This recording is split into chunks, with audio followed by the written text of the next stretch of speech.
Good. Well, we're going to be talking about the mind, and mainly because it struck me how much in our discussions about mind talk is very powerful in our lives and is very controlling. The words, the phrases, the ideas, the things that go around in our mind, the things we tell ourselves become stronger than law. They become almost like cast in concrete. And they can be things that happened 50, 80 years ago when a teacher had said something hard to us and we still think, I'll never amount to anything. So to understand something of our mind, because in a way the mind is the most difficult thing to manage, because the mind manages us. We're not aware how much the mind actually, we think we are our mind. And we aren't aware of the fact, or we don't understand clearly that the mind is, we have a mind. We are not our mind. And it comes through strikingly when Jesus speaks about the greatest commandment. He says, love the Lord your God with all of your mind, with all of your heart, with all of your soul, with all of your strength, your body. And so when he says love God with all of your mind, he's actually giving us a commandment about what to do with our mind. In fact, each part, it needs to be a responsible choice and commitment in us to do what has profound. I mean, if he said that's the only commandment, to love the Lord with each part of ourselves and to love the other as ourselves. So love is the fundamental reality in our lives, and yet most of us spend most of our lives doing other stuff, earning a living, surviving, building a house, having children, not that we don't love in the process, but to realize just how central love is, and how central the management of our mind, because we don't normally associate the mind with love. Most association of love is with the heart, because the heart feels. The heart is the emotional mind in a way, and so we associate love with the heart. But he specifically tells us to love with our mind, and mind is the manager of our awareness. Mind is the manager of our consciousness, and it doesn't feel as much as the heart, because the mind responds more to feelings than actually has feelings. The heart has the feelings. When you feel an enormous emotional pain, you normally feel it in your chest. The mind is more an observer of emotion and a manager of emotion, and it's triggered by emotion, and it responds to emotion by initiating action. So if you sense a fear, the mind will say, well, what am I fearing? And oh, there's a dog, let's get out of here and close the gate. So the mind manages the emotion and the response to the emotion. But I don't know that it has much emotion of its own. I don't know that we feel emotion. I think our mind senses stress more than emotion. So when we're stressed, we get a headache, or we get a thick head, or we feel overwhelmed in our mind.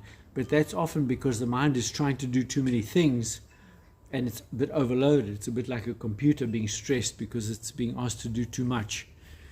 But coming back to the point that our mind tends to be almost like a given, whereas, we're aware of our body as well, our strength, and we're aware when our body's tired, we go to bed, or we're hungry, we go and get something to eat, or we might be very overweight and decide, well, I actually need to cut down on what I eat so that I lose some weight. So we're very conscious of our body, but in a way that we're responsible for our body.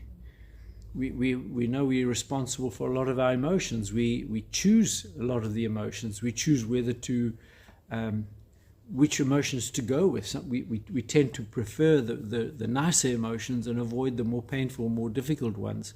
So we're aware of those, and we make choices around emotions. People we don't like, we avoid, etc. But our mind is almost like a given. And so in a way, it's the hardest part to manage, because we think we are a mind, and the mind we have is the mind we have, and that's how it is. When we were at school, some people did well, some people didn't do so well, but we thought, well, that's the kind of mind I have, and teachers would treat us that way. If we were top of the class, we were honored or, applauded. If we were bottom of the class, well, they said, bad luck, you've got to not a very good mind. And so we were seen more as just a given. But it intrigues me that Jesus both says, now I want you to love with your mind. So we need to almost distance ourselves from our mind and say, how am I managing my mind? And what is the result of that management? Am I actually managing it in a way that is responsible, that is appropriate, that is productive, that bears fruit, that is aware of the things that my mind can manage, because our mind is flexible. It's plastic. They use the word plastic a lot nowadays. But also how to train our mind, how to shape it in such a way that it goes in a particular direction and not in another direction. And I think we don't realize enough of that. And it became very apparent to me. I often say our emotions are a bit like puppies. You know, when you get a puppy, you need to train it. And if you train it well, it'll be a good dog, and it'll be a very faithful dog and a lifelong friend. If you don't train it, it'll become unruly, bad-mannered, opportunistic, and actually become quite difficult, and might become a problem. And it's all to do with how you've trained it. And then I realized recently our mind is exactly the same. We can train our mind to be obedient and to do what we need it to do, or we can neglect it and actually find that it sort of finds its own way, like water going down the natural water course, and it ends up being what it is. And we say, oh, well, that's what it is. And we feel almost fatalistic about it. But I think Scripture is far more telling us to be much more aware of our mind's direction and aware of what we can do and must do to manage it. And so I felt today we should look at some of the aspects of mind, because we are responsible for what our minds do. Our minds generally shape our lives. What we think of becomes who we are. And so if our mind constantly dwells on something, we end up being that something, or certainly engaged in that something. And if our mind avoids something, we end up not engaging that aspect. So, and is it Scripture or somewhere else, you know, as a person thinketh, so are they. Yes. We tend to be what our mind is. And so our mind is very formative and normative of our behavior. So it's very important that we both know what our mind is up to, and knowing what aspects we can manage, and how to actually work with our mind in such a way that we're managing it and allow God to also manage it with us. Because God's Spirit says to our spirit that we're children of God, and God's Spirit wants to train us, to train our mind to go in the right direction. Because our mind can lead us astray. Our mind can defeat us. Our mind can overwhelm us with fear or anxiety. And yet Scripture says, but don't be anxious for anything. And it intrigues me that Scripture says, don't be anxious for anything in Philippians, and yet many people suffer with anxiety, overwhelming anxiety. And so Scripture, what's it suggesting? And my sense is that if we allow anxiety to become a norm in our mind, it will just take over, because it triggers itself and just expands and spirals. And we haven't understood what it means to say, be anxious for nothing. This is a commandment. In other words, don't allow anxiety to become a problem. So those kind of things sort of leave me wondering, you know, exactly how much control do we have of our mind, and do we exercise that control? Do we manage our mind, or do we become a victim of our own mind? And what we've been doing with Mind Talk is really seeing that so much of what we tell ourselves, what our mind is constantly running on, it's a bit like a stuck record. Remember in the old days when a stuck record would go round and round and round and round, hook, hook, hook, hook. and we'd hear the same phrase over and over again. Well, our mind does that. And apparently about 92% of what our mind thinks is repetitive and unhelpful. It just goes over the same ground over and over again. And you can ask yourself, you know, when last did I think a fresh thought, or a new thought, or recognize a train of thinking or a train of words that aren't mine, that are somebody, not only somebody else's, but God's. Because we also tend to, our mind tends to enjoy what it likes and avoid what it doesn't like or doesn't want. Our mind also tends to make noise, because just recently somebody was saying to me, I never hear God. And I was intrigued by that. He said, all my friends, God said this and God said that, but I hear nothing. And so I said to him, what do you listen with? Or how do you listen? And I realized he was listening in his head. And my sense is that a lot of the time God speaks into our heart. He speaks through a felt sense more than a thought sense. I mean, sometimes I've had actual words, God saying words to me, and I've heard them whether in my head or outside of me.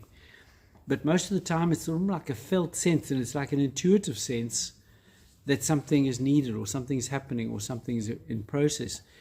And I think God tends to speak more into our heart, because it's through relationship and through faith that we actually receive those, whereas our mind tends to judge and discern. And if it doesn't fit in with the mind's agenda, it discards it, which is, I think, why there's so many different denominations, because everybody says, well, I don't agree with this guy. I'm going to go off and start my own church with that emphasis or this emphasis or that idea or that teaching or this doctrinal aspect. So mind gets away, I think, with a lot. It also doesn't work very well as a filter, because, as I said just now, for instance, anxiety can become a spiral out of control, and the mind should actually be the one that manages that. But it sort of makes itself powerless and gets overwhelmed with that. Fear is another big, fear and anger and anxiety, the three compelling emotions, all of them mind should manage and sort of help us to control, but mind tends to get swept up in the emotion and tends to accentuate it. So an angry person who tends to have unresolved issues and tends to have a bit of an explosive nature, something will trigger and they'll pop. And the mind almost like goes off with it. It's a bit like a dog reacting to something happening. Instead of attenuating it and slowing it down and saying, hang on, what is this exactly that I'm doing? Why am I doing this? Why am I responding to that? This trigger is a repeated trigger. I've had it for the last 30 years. Why am I still responding to it now in this way? So we're needing to reflect and almost like manage the mind, because if we entrust the mind with too much of our behavior, it tends to become out of hand, out of kilter. So there's enormous responsibility on us to say, what is the mind that I have? What mind do I put on? How do I put on the right mind? How do I avoid the wrong mind? I mean, it's easy to see, you might go to work and have a different mind on at work than you have at home. Or you might be on holiday and have another mind on. So it's like we change our mind, like we change our outfits, our clothes, depending on the context, depending on what's expected, depending on the company we're with. We'll talk to a business partner differently from where we'll talk to our child. I mean, we adapt, but our mind still is like it has different outfits or different frameworks for different contexts. And so it's helpful to say, well, what mind do we put on? What's our normal mind? What's the most habitual mind, the one that we have on most of the time? And we see it easily in other people. We don't often see it in ourselves, because we don't ask ourselves that question. We think that this is me, this is how I see, this is what I think, and we go with it unless something goes wrong. Depression is, an overwhelming sense of unresolved issues and emotions which get all tangled up, and the mind can't resolve them, and it's just almost like gives up and sort of implodes or gets angry with itself at just being unable to unravel and manage and find direction and find impetus. And so it tends to get bogged down in its own mystique. So what is exactly meant by managing our mind, or loving God with all of our mind, or controlling our mind so that it actually does for us what we want it to do, rather than become a victim, as I said, or just a passenger and our mind is like the bus driver, and we're just watching the scenery go by and think, oh, this is interesting, or oh, this is boring, but really have very little to do with it. And controlling our mind is a bit like, it interests me that the Bible tells us, and Jesus tells us to fast regularly. And the fasting is not so much about depriving ourselves of food as much as learning to say, my body wants this, but I'm saying no. I'm choosing not to feed myself for this meal or this day because I want to be the one that actually makes the choices rather than just be a victim of my, or not a victim, but a product of my own desires. And in the same way, I think sometimes we need to understand that we need to fast with our mind and say, no, I'm not going there.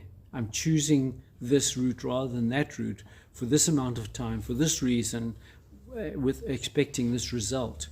So that we actually are then not allowing our mind free rein, which it tends to have all the time, and finding its own conclusions and its own sort of path all the time, which it tends to do most of the time. So in a way, we almost started to question our mind and say, well, hang on, why do you need to do that? I think we should rather do this and do it for a purpose. We'll do it at work where we're learning a new computer program or a new way of doing something or a new product or something. We'll manage our resources appropriately.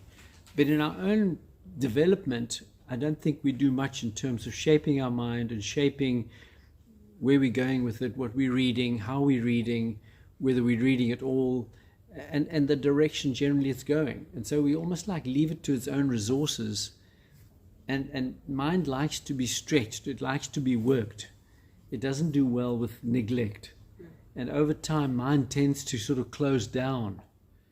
And I think a lot of the ailments in later age of the mind tend to be a neglected mind, or a mind that's been given or allowed to develop bad habits.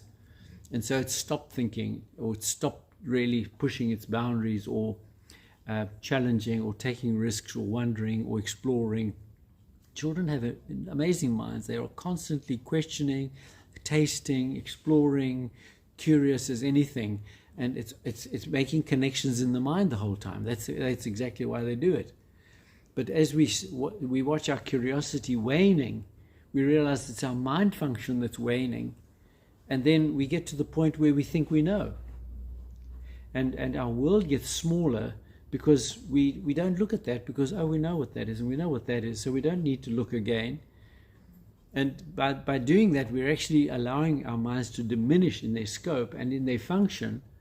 And we're almost like allowing them to atrophy, to actually decrease in function. Probably the worst aspect is thinking we know, because what we think we know is usually what we don't know, because everything is moving all the time. And when we have something that we freeze today, it's not the same as it was yesterday, but we don't see it today. Like G.K. Chesterton said, he felt the only person who really knew him was the tailor, who measured him afresh every time he went for a new suit. And we don't measure reality every time we need to engage it, partly because we can't reinvent the wheel every day. That's not what the point is. But the point is we also need to keep our awareness open and grow in our sensitivity and our discrete discernment of what we're engaged in. And that's how our mind gets wiser and becomes more discerning. A wine taster will taste different wines, and you can say, oh, they're all wine. But he'll say, no, this one's got a little black pepper, that one's got some green grapes, this one's got nuts, and this one's got stones in it. So, it's like he's learning to discern. Or an art critic will look at a piece of art and somebody else will say, oh, I don't understand modern art. But just say, no, but hang on, look at that. It's like, I remember we walked into the Museum of Modern Art in London and walked into this massive room, and there was a big red square on the wall. Elizabeth said, this is a Rothko, this is going to touch you. And I walked in there and there was this big red square, and I thought, oh, I was expecting I don't know what, but it sort of like struck me as a big red square. But the way she looked at it, I looked at it again and kept looking, and after a while it started to touch me and it started to change me, or something in me was happening. And then I started to feel that there's something powerful going on here. And yet it was just a big red square. So, But not monochrome. huh? Not monochrome. It wasn't monochrome. It had very subtle variations, but I mean, I would have just said it was a red square if I'd walked past it, you know. So it was interesting that there was such depth and such attenuation of different aspects of it when one really just allowed oneself to be open to it. And it goes with everything. It goes to a person's face. It goes to somebody you know well. A little while ago, someone said, I've been married to my wife for 40 years and I've suddenly realized I don't know at all who she is. And what he was saying was, I know aspects of her very well, but the aspects that I'm discovering and exploring and realizing for the first time that they're there. So he really was getting new eyes. And talking about new eyes, often I'm telling people when they're finding themselves in a new situation, I think, treasure your new eyes, because very quickly they become old eyes. In the new eyes, you'll see things you won't see otherwise. And so we see things and make a note of them, or make a habit of carrying your new eyes with you. Because too often we say, oh, I know him, I know her, I know this, I know that. Been there, done that, got the T-shirt and the label, and it's crossed off the list, and we don't go there anymore in our mind. Even though we're there, we miss it. So our mind gets into bad habits very easily, very quickly, and gets bored very easily. I agonize when teenagers said, I'm so bored. I think, but, you know, how can you be bored? What does that word even mean? It means I shut down and I can't see, or because everything is changing all the time, and it's like this evolving reality which is so fresh, so precious, so beautiful. When somebody says, I'm struggling because in our marriage our love has grown cold, I said, well, for the next week, for half an hour, look at each other intently for half an hour every day, because they've stopped looking at each other. They think they know, the other, and there's nothing new, and it's all boring, and before long, it's better to be away somewhere else, because at least playing computer games, there's something happening. Or telephone games, cell phone games. So it's really, where we put our attention and the investment we put in our attention, and how we place ourselves in the context of our mind, which is the manager, needs to be the go-between with the reality and truth and our experience of it. I was thinking it's a bit like God is the master chef in the kitchen making amazing meals, and our mind is like the waiter that goes between the kitchen and the customers and gives you the menu, and it sort of says, well, today this is our special and this is really good. Our chef is really a master at this, and he's almost got to whet your appetite and really get you engaged, not just drop this thing in front of you and walk off and then forget that you're there, and in the end you wonder where the waitress is. But if they're good, they really draw you into the experience of that's being offered by the meal that you're having. And so I think in a way we have a lot of work to do with our mind, because most of us have lived most of our lives not knowing that we have much control over our minds, and we're almost having to play catch up. And Paul is very specific. He says, be renewed, be transformed by the renewal of your mind. So what does that even look like? We've read that verse many times and we say, yes, that makes sense. But what does it look like? And how does one actually begin to renew one's mind, or to allow one's mind to be renewed?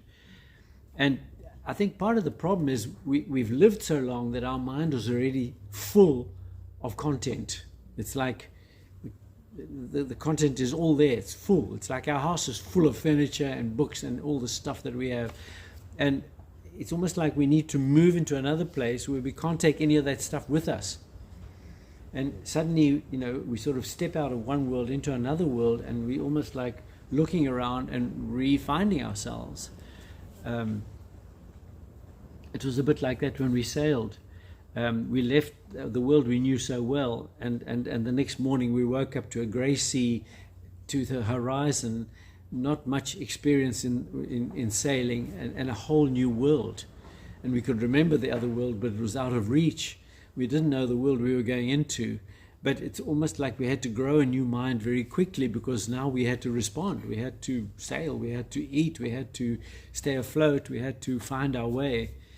And that transition was, for me, a powerful experience, because I realized it's very easy to get stuck in the world we know and say all the right things, but actually not move. And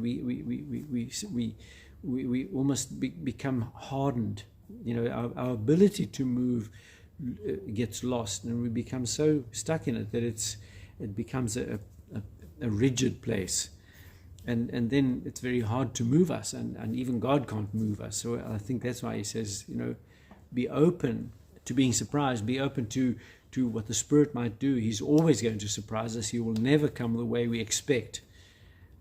He's always going to be different. The parable of the wise and foolish maidens who were waiting for the bridegroom, the ones who just sat, who took things for granted, and they saw almost like determined when the bridegroom should come, so they didn't have any extra oil.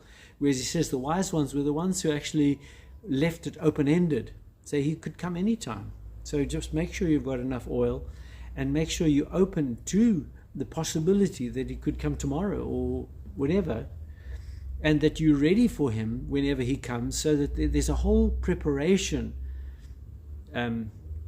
for life as it's happening. We too easily almost have life under control, and life then can't surprise us and can't change us. And the whole point of life is that it's actually wanting to grow us into a place of maturity and wisdom. Events that happen are constantly in the process of changing us into persons of integrity, of depth, of maturity, of wisdom, of reflection. And that comes with events. It doesn't come by taking tablets or by doing a course. It comes with experience, usually of hard stuff that is beyond our control. Because what we control, we tend to close down on. What we can't control tends to open us up, which is why suffering and pain and lack of control often is the very place where we grow. In fact, even non-Christian people have realized that without stress, without a certain amount of struggle, not overwhelming struggle, but without a certain amount of struggle, we don't learn, we don't develop. If you make life easy for somebody, they'd never grow. And it's not that we would wish it on us, but we need to persist or push and strive and engage and wrestle sometimes, but certainly keep moving, keep rowing, keep running to grow. And so we're needing to make our mind more of our ally than our enemy, because our mind tends to say, oh, I'm too lazy, or tonight, or I want to do this. Our mind tends to diffuse itself by taking on too many interests. And it wants to do 100 things, and we only have time for 10 things. And one thing, is the one great pearl of great price. But, we've got 100 fingers and 100 pies, and so we spread out so thin that we can't really focus and engage. We're too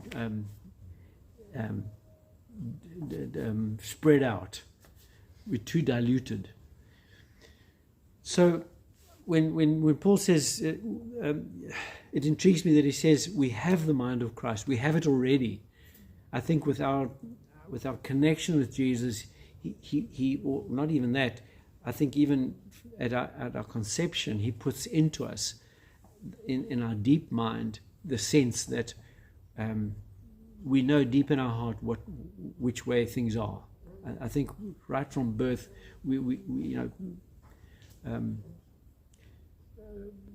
we have that God-shaped hole or void within us, and only God can fill. That idea that we're formed by God for a purpose, and in God's mind, His dream for us, His blueprint over us, is integrated, and we set into life, and we go this way and that way. But when we really listen, we want to find our way back to God, back to that that place where we start to become authentically ourselves, the self that God wants us to be.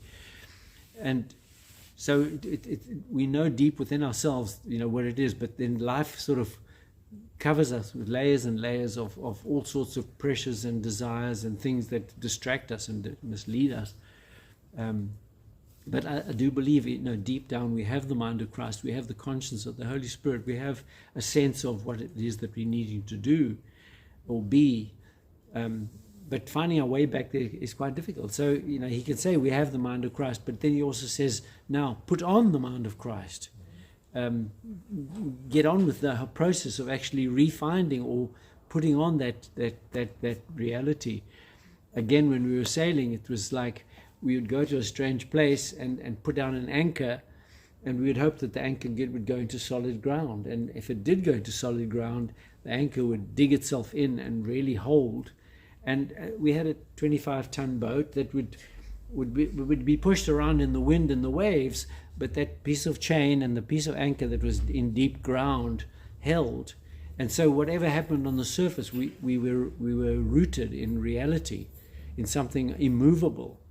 And I think we need to do that in ourselves, know that deep down we're rooted in some reality. So even when our mind does and our emotions do wash us around or throw us around, we can keep coming back to that core which holds us rooted into the place that we must find ourselves in eventually. So I think it's important that, firstly, that we realize that our mind is something that we need to take responsibility for and manage the development of. We're not its servants, nor its victims. We need to be its manager. We need to be in charge of our mind and be responsible for our mind. And secondly, our mind is very trainable, and we need to begin to train it in the direction we want it to go. We need to allow the self-talk and the misleading stuff that is in our mind to slowly be burnt away by the truth that we come into, because truth will free us or liberate us or enable us to see what our mind is doing. When Jesus says he is the truth and the way and the life, he's saying on this way you will start to see the things that are inappropriate, that you don't need to carry, that you don't need to be, because we almost feel like wedded to our mind. We feel wedded to our ideas. Tell a pessimist that he's being a pessimist and he'll get upset with you. He won't say, "Oh, really? Can I just take it off and be an optimist?" No, that's how I see, and don't. So we hang on to our misguided ideas as if this is me and this is somehow immovable. But God says, actually, you can be released, you can be freed, you can actually change your nature, you can become a new person. In fact, I'm wanting you to become a new person, and I'll give you the tools to do so. But it's often us that are resistant, and we struggle with that reality. So I thought it would be good today to just really reflect on what we're told about our mind, because I've written out the passage in Philippians which I mentioned, and I underlined the words because he says, rejoice in the Lord always. That's just the beginning. But that we're needing to actually obey a commandment to manage our mind. That if you have a good servant who works for you, or a good partner in your work, and you're the boss, and you say, I need you to do this, the good servant is the one who goes and does it, and then comes back and say, I've done it. The bad servant is the one who says yes and forgets what he was asked to do and disappears, or does it badly and makes a mess. So if we're a good master of our mind, we need to say, I need you to stop being anxious. Now, what does that look like? It's not just like a thought. As I said just now, the mind thinks it knows. So when it's made a statement, it thinks now it's done the job. And that's a big part of the problem with our culture today. Virtual reality is like, I've seen it, I've done it, but we still haven't got it out of our armchair. And so we can know the answers, but not live them. In fact, I often say to people, it's a bit like the old days in craftsmanship. You can say something, but if you can't do it, be careful of saying it, because you think you can do it, but you can't. Can you carve a beautiful piece of wood? Can you knit a jersey? Can you crochet a beautiful thing?